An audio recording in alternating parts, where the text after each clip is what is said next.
Hoyb, and welcome to October's meeting of Healthier Merthyr Tydfil Scrutiny. As you know, this meeting will be recorded and will be broadcast on the authority's internet site. The images and sound recording may be also used for training purposes. So if we can move on then to the agenda, please.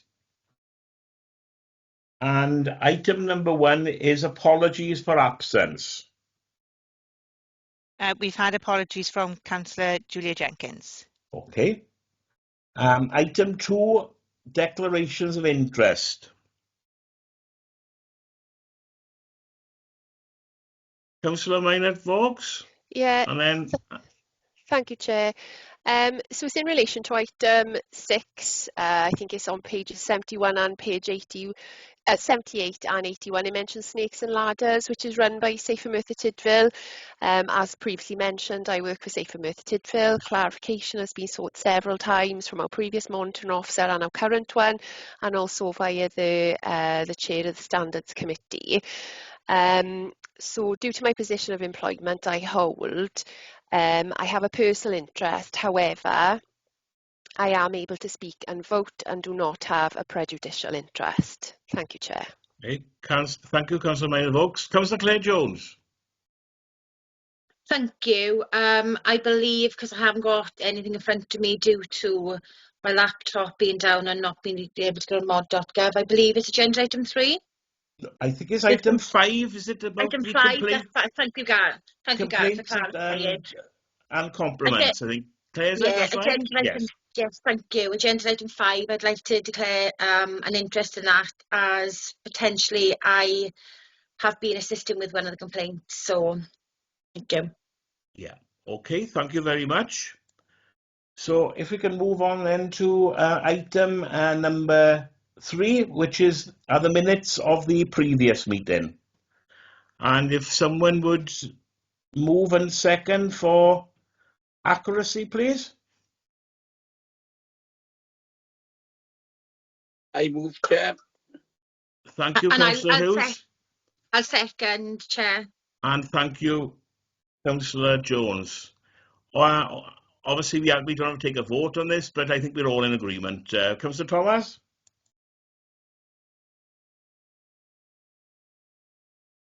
I've lost my screen a second, folks. Yeah.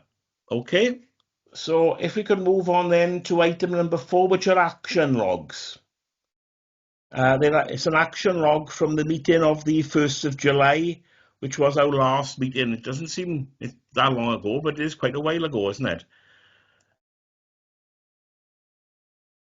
So, any issues to raise on the action logs?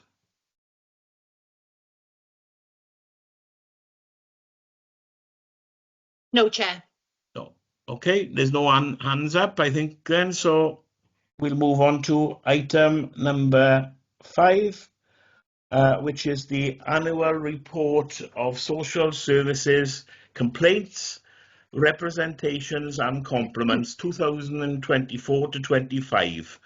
Are you going to lead on this, Councillor Maynard-Vaux, first, and then Yeah. Mrs. Lewis will come in afterwards? Yeah, happy to, Chair. Thank you. So this report fulfills a statute. Just for the record, sorry to interrupt you, Councillor Claire Jones has left the meeting, so we'll have to call her back in when this item is dealt with, okay? Okay, thank you, Chair. So this report fulfills a statutory requirement under the Social Services Complaints Procedure Wales Regulations 2014 and the Representations Procedure Wales Regulations 2014, requiring each local authority to publish an annual review of complaints, representations and compliments received. It aims to provide Scrutiny Committee members with an overview of how complaints and compliments were handled during 2024-2025, lessons learned from service user feedback and actions for improving service quality and responsiveness.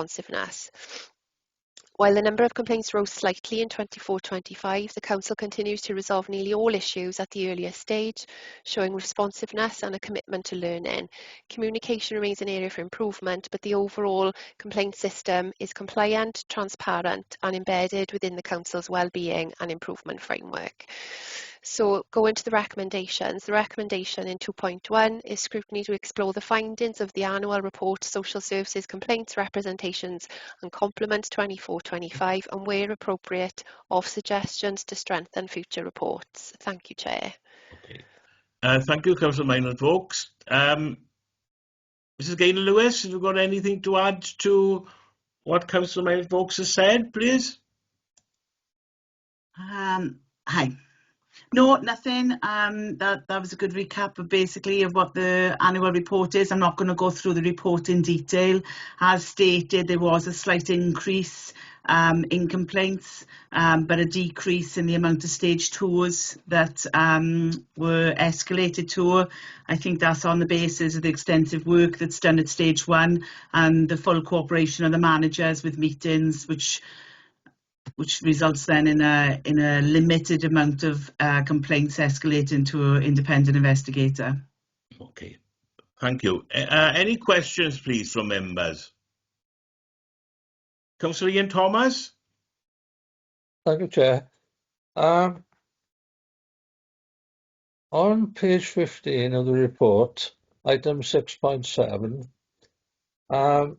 it says the number of complaints, there have been quite a number of complaints not being directed through the correct complaints procedure.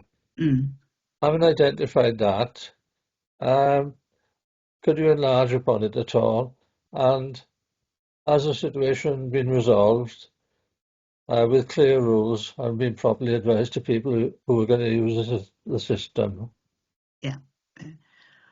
We were finding that some of the complaints that we weren't aware of to start we were coming in later on, possibly if they'd gone to the Ombudsman or gone down another avenue. And what it meant was that we almost had to go back to the beginning, because if a complaint escalates to the Ombudsman, we have to evidence that we have addressed it at stage 1 and stage 2, and each of our stages have been exhausted. So what we did, we ran a training programme. The Ombudsman came to the Civic Centre and ran a training day. It was full, both morning and afternoon, with all from directors down to team managers who attended, and they could hear it from the Ombudsman point of view then, what's expected of the local authority when complaints are received. It's just important we direct complainants through our complaints process. We have a corporate complaint process, social services one, as this one refers to, and an education, to make sure that we're not doing the same work twice. Thank you, Gaynor. Can I ask one more question, please, Chair? Yes, certainly. On page 15, there's a table of adult complaints, and I noticed the largest item by far is for staff, comes against staff, and I was wondering why that was. Yeah. This has been a common category on all our annual reports going through, because sometimes it's down to communication or it's down to the social worker. We see a large percentage of complaints against staff. Unfortunately, the social worker is sometimes the messenger, and especially with children's services complaints, they might take a dislike to them and complain about the social worker. We try and make what they complain about as clear as possible, so we don't hide anything. We document it all down, because we put stats quarterly into the Ombudsman as well, but unfortunately sometimes it's down to a number are sometimes upheld. However, a lot of the time it's about personal conflict with that individual social worker. Right, thank you, Gaynor. Yeah. Thank you, Chair, that's it for me. Okay, thank you. Any other questions? Councillor David Hughes? I just got one, Chair. When in the report it says about non-compliance is not getting back to people, is that people not receiving an answer? Is that because, do you think that is because sometimes the social worker don't get the complaint? Sometimes it is the social worker. The reality is a children's or adult social worker might have something. They might promise to ring somebody back at a certain time. Something urgent might come up, which would take, you know, forefront to what they're doing at that time. I know the managers will always continue to emphasise to the staff, under promise, over deliver, but sometimes things might come into the remit that they'll have to deal with urgently. The expectation of complainants or of service, you know, of wanting immediate callbacks, which is not realistic. But unfortunately, when, like I said again, we document down on what the complaint is regarding. Doesn't just because the complaint is about non-communication, it doesn't mean it's upheld. Yeah. Can I come back to that? Yes, certainly. What I found, whenever you ring in 725 and 1000, often you ask to be directed to a person, only to find the number that you've given isn't the correct number. Because even on our own database, if you go through our database, a lot of the numbers have changed and they haven't been updated. So I think that could be a reason why sometimes we are getting complaints when there's no need to get complaints, because the numbers aren't the correct numbers to the right person. Yeah, and I think again the managers do emphasise with the staff to make sure that they, and I think IT send messages out to make sure that we keep up to date on the address book, the contact details, to make sure. I know that if somebody leaves, they do remove them straight away, but I think it's down to an individual to make sure that the contact details on there are the correct contact details. Thank you, David, for that. That's something that I have noticed as well, really, that even within the team system, you can find numbers as well. They're often not the correct numbers. So perhaps that's something I'll raise with the Chief Executive if members agree on. I know it's not purely social services, but as you've raised it, I'll do an email to Ellis Cooper. Okay. Any other questions from members? I've got a couple, if that's okay with members, before we move into comments. I think it's in paragraphs 4, 2 and 5.1 of the report, Gaynor. It's around the increase in the number of complaints in both areas, adult, I think, and not massive increases, but slight increases. Any sort of pattern you feel for that? No. I think it's a positive to see sometimes, because I think what we are doing is putting out the complaint process. You know, our figures, when the Ombudsman look at our figures, they are relative to the size of the authority we have, and they are happy with the amount of complaints that we are putting through. Yeah. In fact, some authorities don't report everything. Like, we try everything that comes through complaints, we report. So we give a clear record, and an accurate record of what we're receiving. We also document down, and when the Ombudsman came, they encouraged staff to do this, you know, to make sure that all the complaints go through there, because what it means is our ratio of stage 2 and our ratio of how many go to the Ombudsman are usually very low in comparison to the amount of complaints that we are receiving. Yeah, I think that, you know, we are a large majority of our complaints now come through email. That's put out there. There's also advocacy services like Llais that encourage people to complain. So I think that we do see an increase based on, because people do know how to complain. Yeah. Okay, and that's encouraging, really. Yeah. Because we want to hear things. If we've done something wrong, well, of course we want to hear. We want to know how if we can put it right. If people are not complaining to us, then sometimes we wouldn't know. Yeah. Yes. Yeah, certainly. I think I've asked this in previous years, but it's for the record, really, Gaynor. Can you explain how stage 2s are investigated, please? Not that we've got that many, but... No. A stage 2 will come about under the Welsh Government guidelines. They do say that everybody has the right to go to stage 2. So if they're unhappy with the stage 1, then they have the right to request an escalation to stage 2.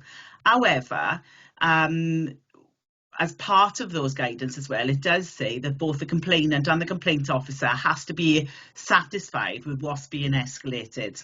When we appoint an independent investigator, we have, if it's a children's services complaint, we have to have an independent investigator and an independent person.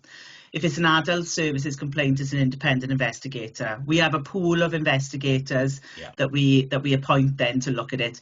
These investigations can take sometimes up to 6 months, an extensive amount of work. I feel that, you know, and this is something that I expressed in the Always meeting last week, because the local authorities have a far higher amount of stage 2s than we have. And don't forget, if somebody goes to the Ombudsman can tell us to do a stage 2, you know, they can direct us to do that.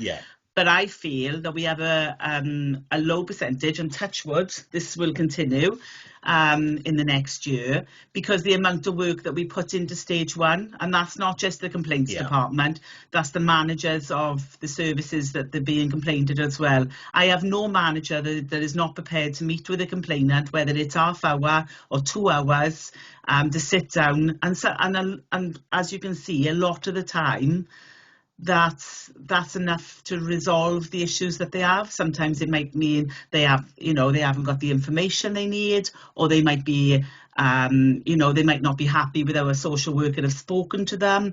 It can be anything. But I mean, those meetings, I feel, are very proactive and essential to address that complaint.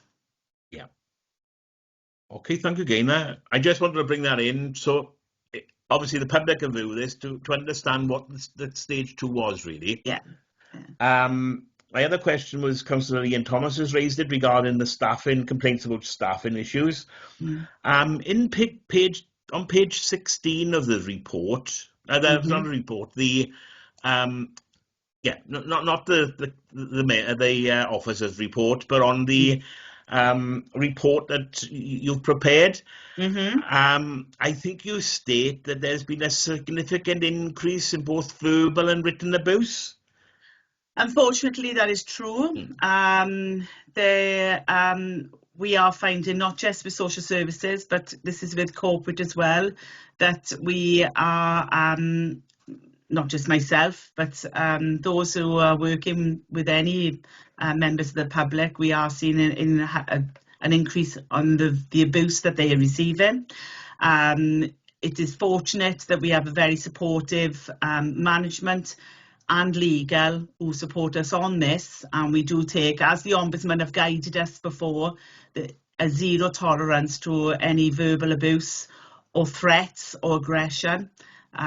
So we do, rather than put them on the vexatious policy, we would send them a letter asking them if they might possibly get banned from the civic, or asking them to tailor their behaviour.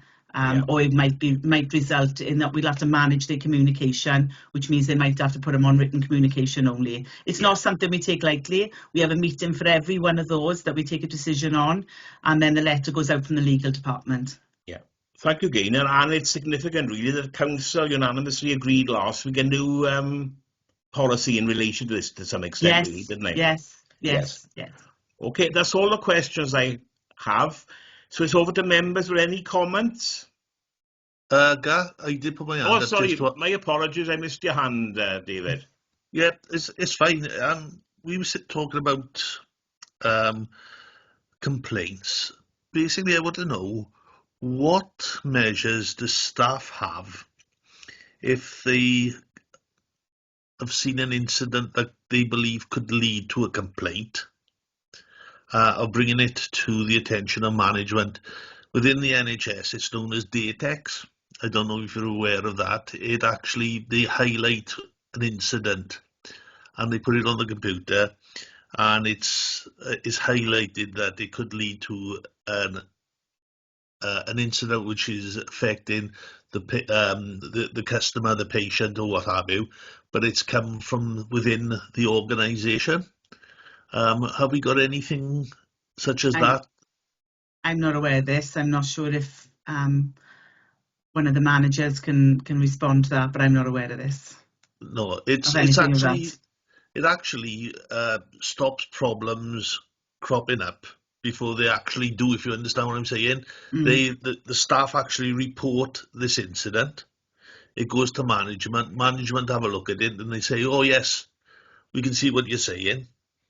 And so it stops further complaint further down the line. It also, they could also, for a better term of phrase, datex people who are abusive or threatening towards them. So it's on record that should the customer, patient, whatever you like to call them, if they have to have dealings with them in the future, that they are aware of the mannerisms towards members of staff. So I was just wondering if a datex type system within the council. I haven't got anything like that. I'm not sure, you know, how with me, with the complaints, it's usually coming directly from the complainant. So I don't usually have any contact before then, and when we do have meetings with the complainants as well, I emphasise I don't work for social services, which I think is imperative, because they want somebody to speak to them. They don't want to feel that perhaps I've got a prejudgment on any concerns that social services might have about them. But as far as that system's concerned, I can't answer that, I'm afraid. Okay, no problem. Okay. Any other questions before we move on to comments? David? David Hughes, sorry. I just want to come back to David Isaacs, and there is a on the north, used to be on North Face. If there is a person that is abusive, there is indication on there, so the social worker is able to see that.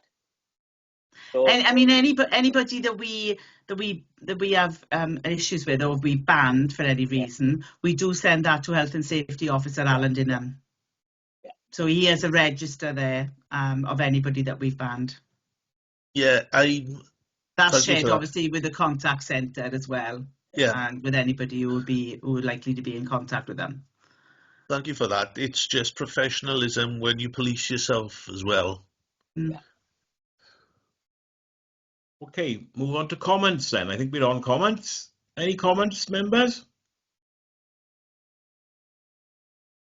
Okay, no one indicating. I've got a couple of comments, Gaynor. Just to thank you for the report, comprehensive as usual. But also, it's significant, all of us here today have concentrated on the complaint side of the report, but we have to recognise then there are many complimentary comments given back to the department. So I want to put that on record that it's not all that looks negative then. No. There are very much positives as well within the department. Yeah. And we do encourage those. Yes. You know, I can't, obviously, I put the amount on there, but I couldn't put every comment on there because it would expand the report. Whilst I wasn't trying to minimise complaints, we have to recognise, though, there is another side of the coin too.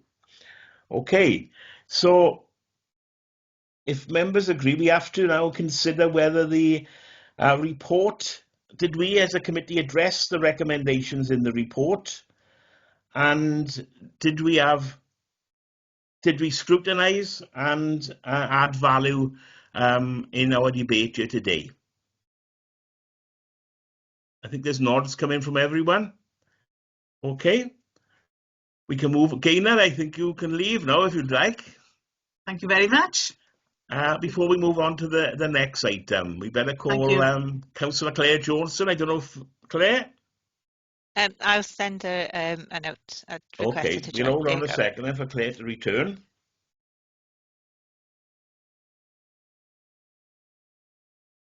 Are you back, Claire? I can see her. I am. Okay, could you put your card? There you are. Thank you, Claire. We're now on the item number 6, which is the Local Authority Social Services Annual Report. Alassa, are you starting on this, Louise, or is I am, the director? Chair. Yeah, the I can director introduce. in after then, is it? And then both heads of departments. Yeah, definitely. Thank you, Chair. So the LASA 24-25 is a statutory annual report produced by the Director of Social Services in accordance with Social Services and Wellbeing Wales Act 2014. It reviews the performance of Merthyr Tydfil Social Services between April 24 and March 25, assesses achievements, identifies challenges and sets out priorities for 25-26. The purpose of the report aims to inform the Scrutiny Committee of progress and future plans for social care delivery. A workshop took place with Scrutiny members on the 24th of July 25 to explore the summary of the report, looking at the progress made on last year's priorities and consulting on the priorities set for the year ahead. It reflects ongoing adjustments to the performance framework introduced under Welsh legislation, emphasising outcomes and wellbeing. It also aligns with the Wellbeing of Future Generations Wales Act 2015, which emphasises long-term preventative and collaborative working. This report highlights the dedication, compassion and professionalism that continue to define our teams across Merthyr Tydfil. Over the past year, our services have made significant strides in improving outcomes for children, young people and adults despite continued financial pressures, increasing demand and complex social challenges. This report demonstrates that across every service area, our focus remains on empowering people to live independent, dignified lives. From the development of the Camau Babi and Camau Nesaf, apologies for pronunciation of those programmes, supporting parents and early intervention, to the delivery of high quality domiciliary care and the expansion of supported accommodation. The commitment to prevention and partnership is clear. There's a continued focus on safeguarding and the strong leadership shown regionally through the Cwm Mechanic Safeguarding Board. Our teams have worked tirelessly to protect the most vulnerable while ensuring continuous learning from practice reviews and strengthening governing arrangements. The Council ambition to eliminate profit from children's care and expand in-house residential provision represents a significant and forward-thinking commitment to keeping children closer to home and ensure stability in their lives. In addition, the success of Foster Wales Merthyr Tydfil in meeting recruitment targets and the excellent progress on the corporate parenting plan highlight our shared responsibility to care for our young people as any good parent would. It's also been inspired to see our youth service achieve the silver quality mark for youth work. This, alongside our early help, community learning and prevention services, reflects how well our teams work together to build resilience, opportunity and well-being across our communities.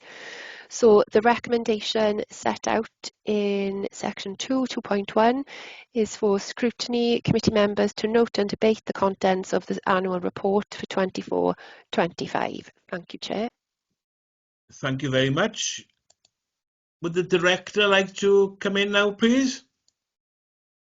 To add anything to what Councilmember Vokes has said?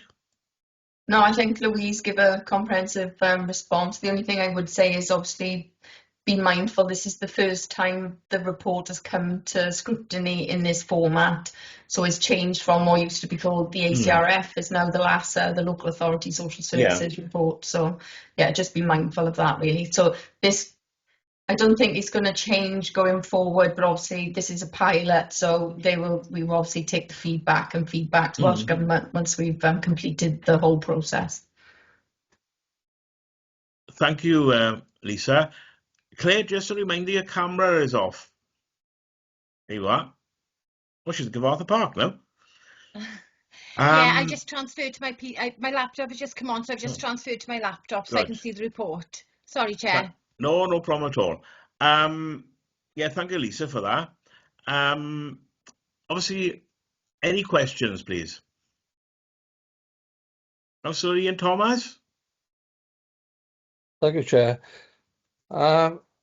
On page 53 of the report, there's some statistics there. And I notice that it gives the number of contacts for adults. Now, I notice that for the last 3 years, the number of contacts have been rising significantly, but the number of assessments and the number of care plans produced have been going down year on year. And I just wondered, could you elaborate on that a little for me to explain why, please?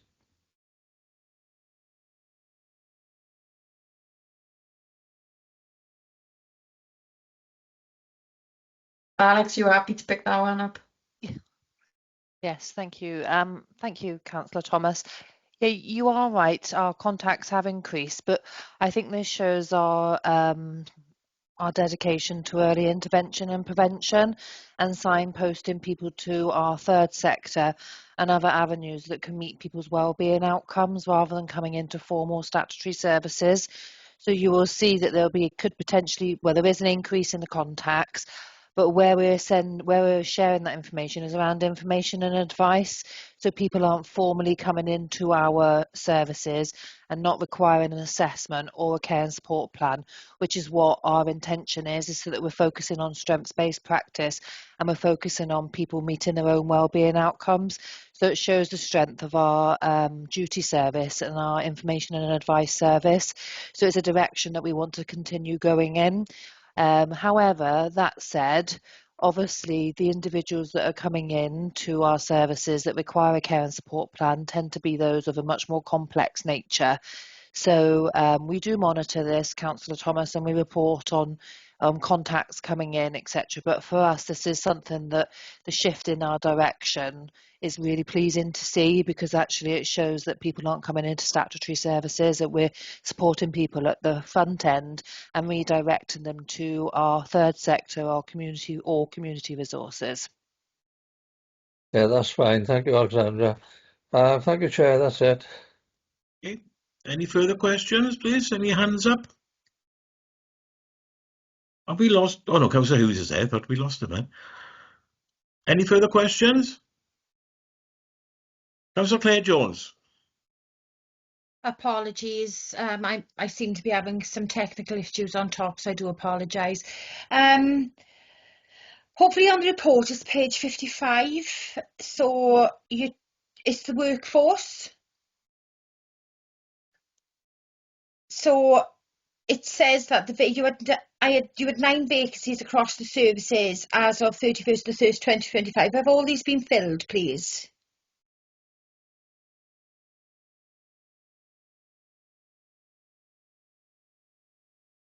So the vacancies is a moving feast, as you can imagine. And I think a lot of those that we're talking about have been filled, but then, you know, there may be other vacancies now. With a touch wood, and I will touch it, we are pretty lucky that we are having people apply for roles. We're training our own social workers and they're coming back into social work vacancies. So sometimes it's about the time of year, because obviously our social workers, when they go on the traineeship, they come back in around about October time, and then they fill the vacancy at that time. Although we do keep vacancies for them if we know we've got a number coming back trained.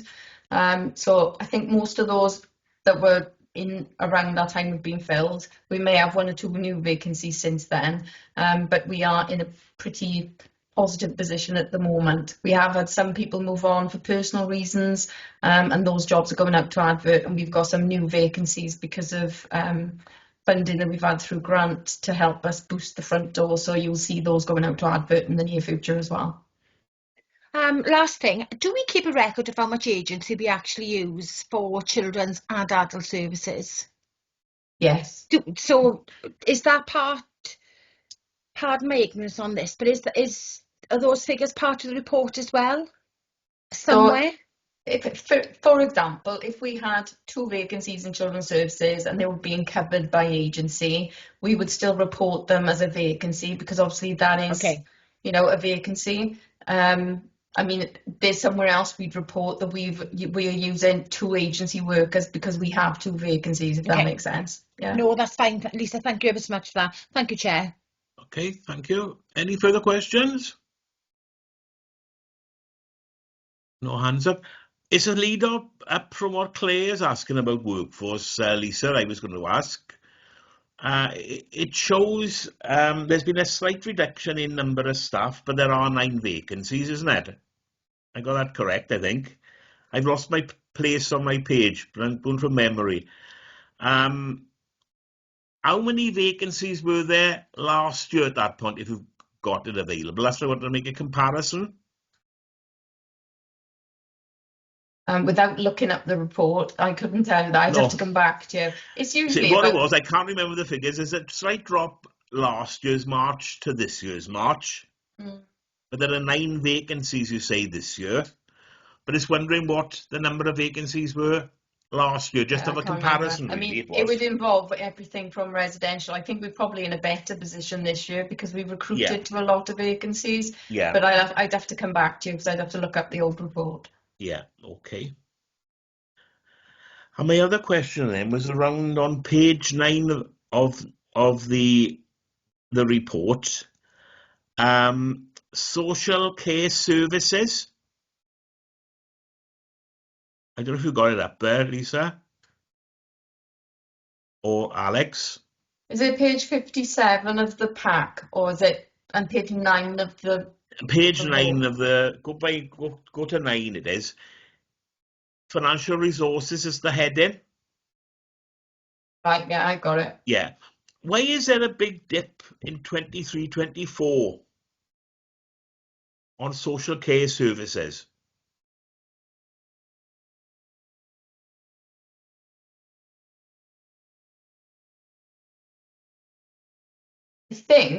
I think that's related to a grant that was reduced. Right. So I think historically we've had, I think, I'll double check with Stacey, but I think because we had a dip in the grant as we move forward, so I think it's probably offset by grant. Right. Okay.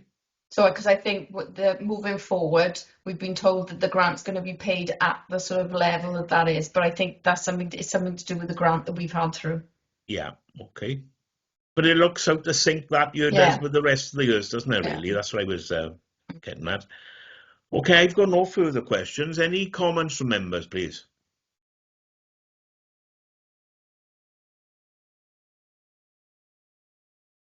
Councillor Maynard Vokes first, then on to Councillor Claire Jones. Yeah, thank you, Chair. It was just to say thanks really to Lisa and her colleagues for putting this new formatted report together. And just to say really that none of the progress set out in the report would be possible without the dedication of our staff and partners, because they remain one of our greatest assets, our workforce.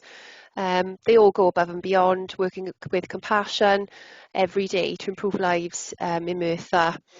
And to all our teams in adult and children's services, prevention, youth work, safeguarding and every supporting role, just to say thank you really, and just to say thank you for their continued commitment and for the difference they make for lives in Merthyr Tydfil. That was all, Chair. Thank you. Okay, thank you, Councillor Vokes. I'm sure we would all echo that. Councillor Claire Jones? Yeah, it was just a thank you as well. And I just, I appreciate the fact that we had the workshop too. I found the workshop extremely beneficial for us to be able to sit there. I was very grateful you accommodated us with majority of the answers that we had, because I think if we didn't have that workshop, we would be still discussing and we would have had quite a lot of questions still. Yeah. So I think you will agree with that, Gareth, Chair. It's a complex report. It's very much appreciated, and I echo what Cabinet Member Minute Vokes has said regarding, all the workforce as well. So thank you ever so much. Yeah. Thank you. Think you both stole my thunder, I think, ladies. But no, that is right. It seems that we haven't had that many questions because of the workshop. I think we thrashed things out in the workshop. The report, though, I like the format of the report compared to last year's, I think. So, thanks to everyone involved in preparing it. I know it's the first one, may change, but it's very, very helpful. Councillor Lisa Curtis-Jones, Councillor, Director. Oh, I just a new title. Director of Social Services. Can I just say a big thank you to Judith Brooks. I know she's not at the meeting, but Judith is our business change officer, and she keeps us on track to complete the report. And right, she's very clever at doing all the track changes and different colours, because everybody is, sort of dipping in and out of the report. Yeah. So just a thank you to her, really. Yeah. And a thanks to yourself, obviously, and Alex and Joanne, who's had a very quiet afternoon. Thank you very much. So before moving on to the next item, we have to consider that we've addressed the recommendations in the report, and it has added value and scrutiny in our, in what we've discussed today. As I said, there hasn't been that many questions because questions have been asked previously and they've been then incorporated into the report. But do members feel we have given it a fair hearing today? Yeah, I think there's Yes, nods Chair. from everywhere. Yes, Chair. Yeah. Okay, thank you all. And Lisa, Joanne and Alex, you can leave if you wish at this stage. We now move on to the forward work programme. Okay, do you want to just leave them on for a minute? Because Oh, we've got yes, some yeah, gaps no in the problem at all. I forward. wasn't, yeah. We've got some gaps in the forward I know work they programme. may want to get on to make forward, so... And I think there's a suggestion for one of the gaps. So if they can just stay on for that one item and then... Yeah, that's fine. They can stay through it all, really, because we shouldn't be that long on forward work programme. Obviously, members have got the forward work programme, have seen it. It's a fluid document. Obviously, we have got some gaps still within the latter stage of the cycle. We did discuss it in our pre-meeting, some suggestions, and they've been forwarded to the director. But the director wanted to address us on something you said, Jane? I think so. Joe has got a suggestion for the 10th of Feb. All right, yes. Joe, do you want to just outline what that is? Is that okay? You're on mute, Joe. Sorry, Jane. I can't remember what I'd put now. I was just trying to search some SGO. Yeah. So I suggested doing a report on our special guardianship orders going through. By then, I thought if we do it later on in the year, it gives us a little bit of time to gather our data, and we've had lots of positives on it, and I thought it'd be really good to, we talk a lot about fostering residential, and I thought actually it'd be nice to do something a bit different and update, especially as we're really proceeding and trying to increase what we do on SGOs. I think that was when I put forward on behalf of the committee as well, wasn't it, Jane? Yeah, it was. Yes. So if members agree, we can slot that into the cycle if that's okay. Okay. Everyone in favour? Yeah. Well, I think we've covered the full work programme. It's just for members to think of anything else they may want to add in towards. There's one gap now, I think, Jane, isn't there? We've got one gap now on the 24th of March, and then just for information, adoption and corporate parenting, we've put those, or I'm going to put those under additional items for consideration next cycle. So yeah, we've got one gap on 24th of March. If there's any suggestions today, or you can email me, then I can circulate those. The director's got a hand up. Sorry, I was just thinking, Jane, and I'm speaking on Alex's behalf, we are looking at the adult services strategy. At some point there'll be a report going to Cabinet or Council, so it would be worth a report coming to scrutiny in first instance. So it's whether or not you want to add that to the programme. I would like that. I'm sure members would like that coming to us first before going to Cabinet and Council, wouldn't they? Yeah. So would that be ready for March then, Lisa, Alex? I'm wondering whether it would need to be before then, but we can discuss the timeline outside of this meeting if that's okay. Yeah, of course. Even what we got isn't top heavy, Jane, is it? No, we can just make some changes, can't we? So if it needs to come earlier, we can just swap some of the items around. That's right, so that's fine. Yeah. Okay. Thank you. Okay, so we can move on now to any scrutiny referrals, and there aren't any. Feedback on scrutiny activities. Obviously, we had the risk workshop on the 17th of September. That was the only matter I think that there's been regarding activities. And item number 10 is the information report, just for members to note. And any other business, I've been not notified of any business to be brought before the committee. The only matter I wish to remind members of is the next meeting, which is the 25th of November, will be starting at 2 p.m. and not 4 p.m. Okay? So I hope you all have a lovely evening. And thanks for attending and contributing. You too, Chair. Thank you so much. You too. Thank you, Thanks a lot. Thank you. Bye now. Bye. Bye. Bye. Thanks, everybody.